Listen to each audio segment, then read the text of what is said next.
அனைவருக்கும் இனிய வணக்கங்கள். நான் உங்கள் ஆசான் வல்லரசு தினேஷ் ராஜா. நாம் இந்த சீரீஸில் வேதகன், போதகன் பற்றிய கோச்சார பலன்கள் எப்படி வேலை செய்யும் அப்படிங்கிறத பார்க்க போகிறோம். பொதுவாக கோச்சார கிரகங்கள் ஒரு குறிப்பிட்ட நட்சத்திரத்தில் போகும்போது, வேதக நட்சத்திரத்தில் போகிறாங்களா, போதக நட்சத்திரத்தில் போகிறாங்களா, பாசக நட்சத்திரத்தில் போயிட்டுருக்காங்களான்னு நம்ம வாட்ச் பண்ணணும். இப்போ பார்த்திங்கன்னா சனி பயிற்சி இப்போ நடந்துக்கிட்டு இருக்கு. சனி வந்து பாருங்கள் காரகனுடைய நட்சத்திரமான பூரட்டாதியில் இப்போ போயிட்டுருக்கார்.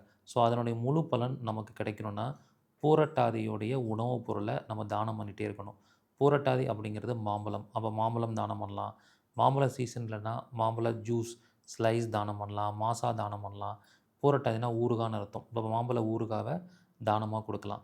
ஸோ இந்த மாதிரி விஷயங்கள தானமாக பண்ணிகிட்டே வரும்போதே, நமக்கு அந்த கோச்சார ரீதியாகவும் நமக்கு நல்ல பலன்களை வந்து நமக்கு அந்த கிரகங்கள் கொடுத்துரும். ஸோ இந்த மாதிரி ராசி கட்டம், தசாபுக்தி, கோச்சாரம் எல்லா அடிப்படையிலையும் வேதகன், போதகன், காரகன் எப்படி இயங்குவார்கள், அவங்களுக்கு எப்படி பலன் எடுக்கணும், எப்படி பரிகாரம் எடுக்கணுங்கிற விஷயத்த முழு விபரத்தோட உங்களுக்கு ஒரு 15 டேஸ் வகுப்பாக கொடுக்க போகிறேன். இந்த வகுப்பு 17/2/2025 ஆரம்பிக்குது. திங்கட்கிழமை அன்னைக்கு மாலை டெய்லியும் 5:30 மணிலேருந்து 7 மணி வரைக்கும் நடைபெறும்.